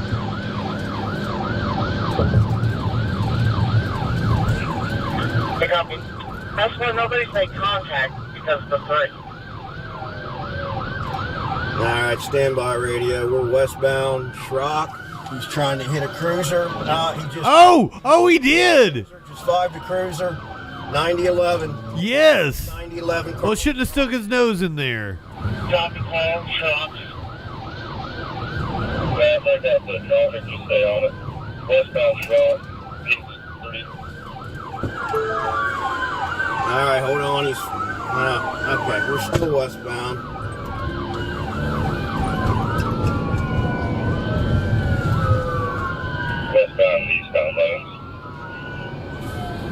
Hey, can we get some cruisers up in front of him to clear some traffic? We can get safely by. Stand by. He's going to ram you if you try to go by him. Stand by. He's going to ram you. All right, he's stopping on the bridge. He's probably going to try to back up on us.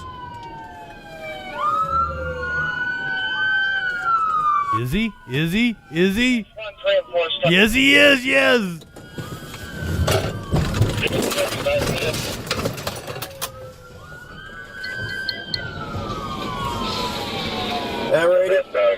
The cop jumped the median. Tried to ram me again. I had to jump the lanes here. We're away again westbound. Let Worthington know.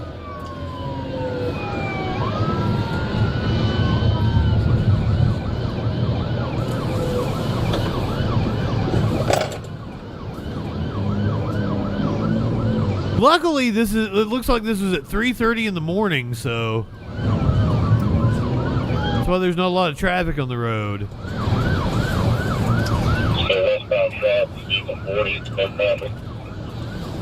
So about the best time that this could happen in order to avoid any kind of civilian getting hooked up with it. Yeah, let's see him do a pit maneuver.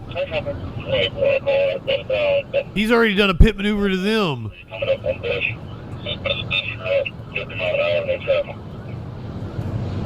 Westbound passing double tree. You need to switch to the cruiser radio because you're breaking up. 60. Cover available. Hey, let Worthington know he's ramming cruisers. Yeah, he is. All right. Ram Worthington cruiser. He's able to maneuver. Joke's on you, I'm into that shit. Try to ram another cruiser. Continuing westbound into Worthington. 3 cars approved.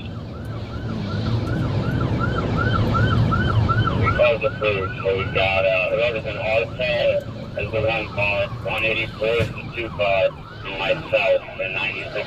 Even with a Tahoe. As you said, maybe you get them on a curve and you can knock it over. If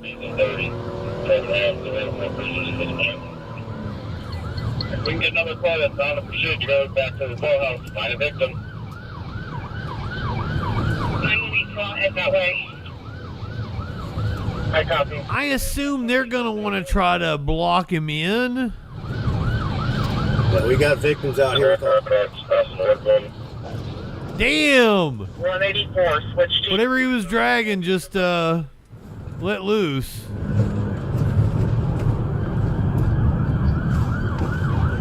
We just lost some wheels. See how we got to stop. Terry, did I tell you good evening? Oh, we've come to a stop. We're going to try to ram again. Yep. Is he still moving? Yeah, he's trying to back up and ram us again. Everybody back up. He's trying to ram us. Go around him, try to block him in. Yeah, I appreciate the 5 cars that are behind us, but 3 cars are approved, and when he stops and tries I'd be pissed off if I was asleep at 3:30 in the morning. These cops come by with their sirens blaring. It's quite little neighborhood. Doors open. I think we're on Huntley Radio in Worthington.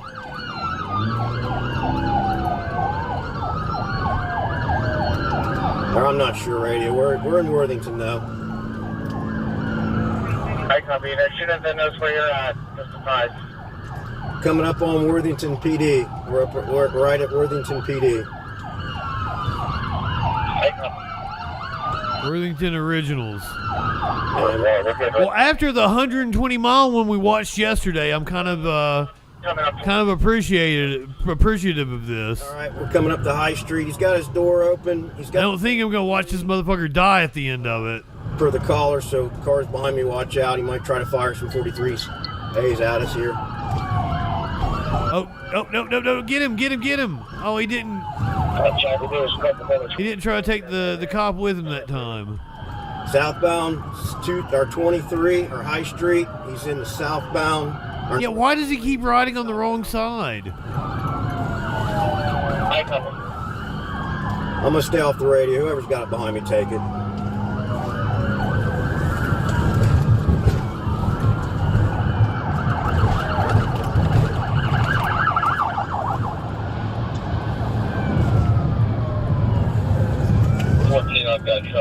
about 23 South, 70. All right, we're coming up on 161. I copy, coming up on 161.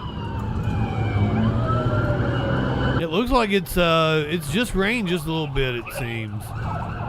Might be a little slick out there.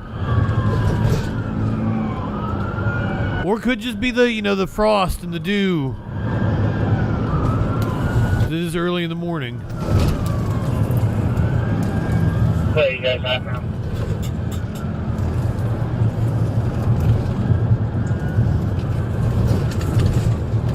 But it looks like it could be a little slick out there. Southbound, speeds are 55. Oh, now we're picking up speed. I got southbound passing an hour, speeds are 55. Yeah, because I felt like he was going 20, 25 maybe when we were in that residential area.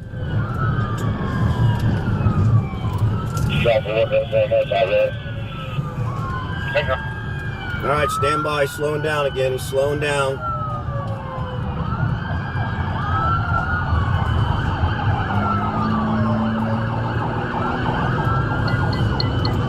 All right, still southbound past Shelby. So I probably won't pop on tomorrow night, but you never know. Past Chase, southbound. Will not be any classic wrestling or Saturday Night Live this week. Southbound Shelby, passing Chase now. He had something he was dragging behind him, and it came unlodged. We haven't had sparks since. All right, we're still southbound past Broad Meadows. We're back in Columbus. We'll be back to classic Saturday Night Live and Saturday classic wrestling I copy. the following Broad Meadows. Saturday.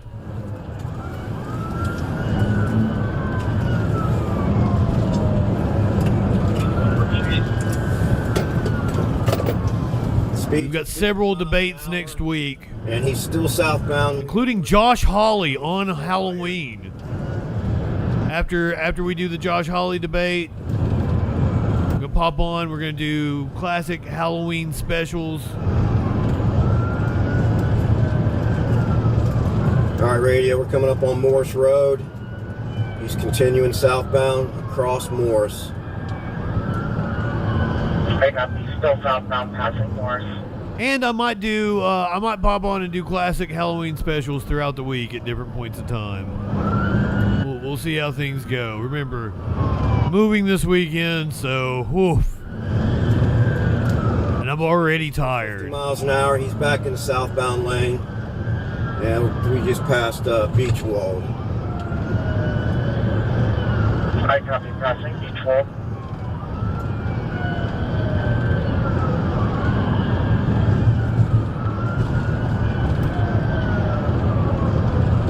It's not as much fun without the sparks and the flames, is it? Maintaining the 50 mile an hour speeds.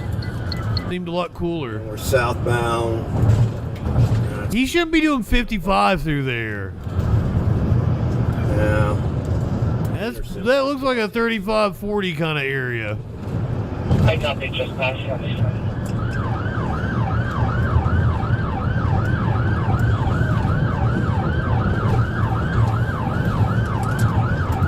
But what do I know? I don't go outside.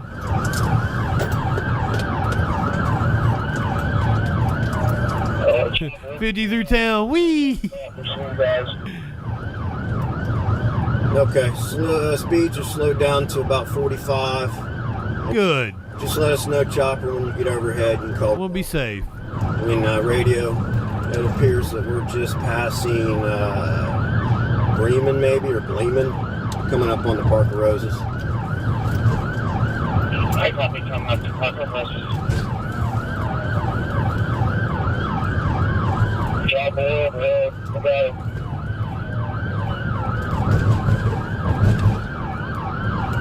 Kind of enjoy watching this chase from the dash cam. About 4 hours away.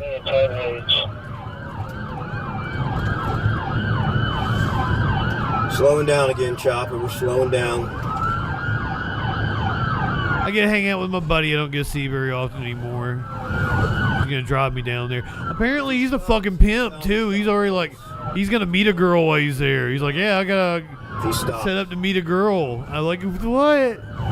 Used to see a girl down there though, so I don't know.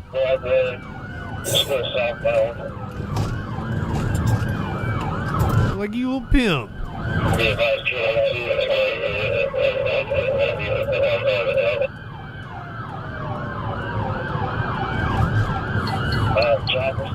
Moving to the big city. Biggest city I will have ever lived in. Oh, shit.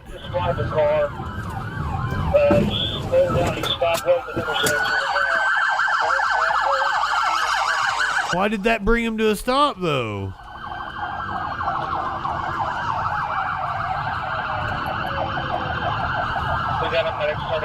Was he just get rammed into a pole or some shit?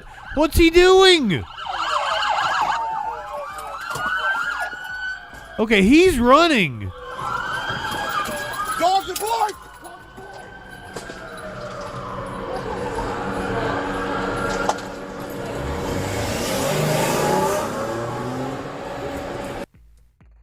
Oh! They don't have a helicopter, so we can't say, yeah, he bailed out.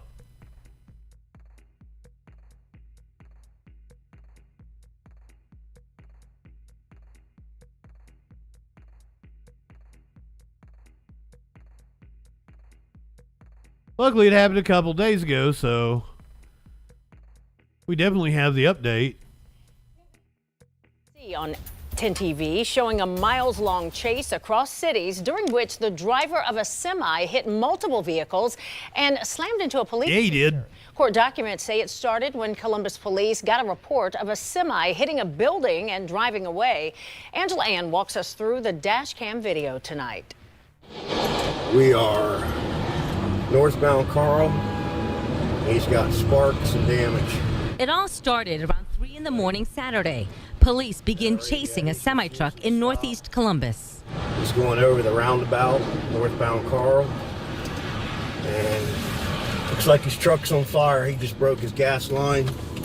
And you'll see the trail of fire northbound Cleveland Avenue. Once the sirens go on, the semi stops, but then starts backing up. Yeah, it did. This is Ohio.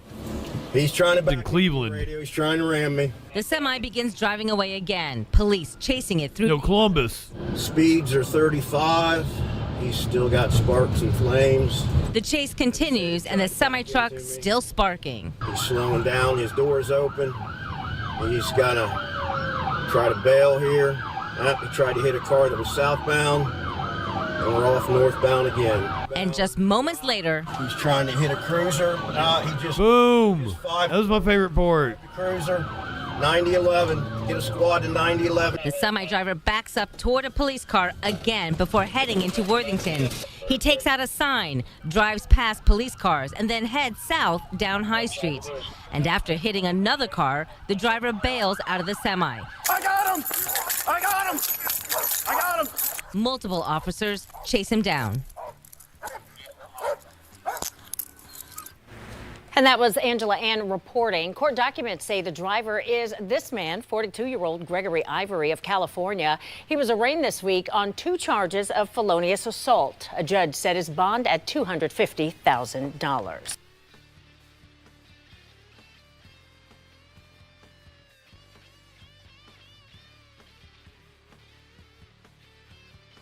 Where was the felonious assault at? Was that the original charges? Is that why he was running?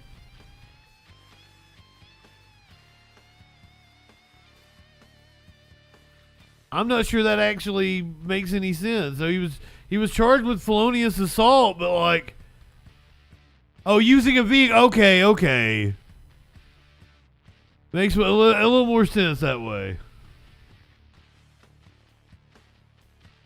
Yeah, you think there'd be more charges, though. All right, if this is not a sufficiently heartwarming enough animal video, I will get you another one. Staged an unusual rescue operation to save a man and a parrot. This all unfolded just before 9 o'clock tonight on Beach Boulevard near City Hall. A young woman out for a walk with her family had her cockatiel on her shoulder, and at some point the bird got startled and flew off into a tree. A family member climbed the tree to try to rescue the parrot, but became stuck about 25 feet up. And that's when the firefighters got called. The man and bird were rescued and are back home safe tonight. And it's going to be a great story to tell their relatives for years to come. A great story to tell their To relatives. save a man and a parrot. This all unfolded just before 9 o'clock tonight. Holiday, good evening, my friend. A young woman out for a walk with her family had her cockatiel on her shoulder, and at some point the bird got startled and flew off into a tree. A family member climbed the tree to try to rescue the parrot, but became stuck about 25 feet up. And that's when the firefighters got called. I'm sorry for the subpar performance tonight, the subpar news delivery. Usual rescue operation to save I'm drained. I'm tired. I've got a headache. I'm not feeling good. 9 o'clock. I'm going to go ahead, light one up, tip one back. It's all right to have a little fun before you hit the sack. If you are watching on Twitch, you're heading over to Redolent Thought. I don't think I'm going to be on tomorrow night. We'll not be on Saturday night. We should be from our new studio on Sunday night for the Troll Patrol Live. The firefighters We'll see you guys then. Have a great night. Have a great weekend, everybody. and are back home safe tonight.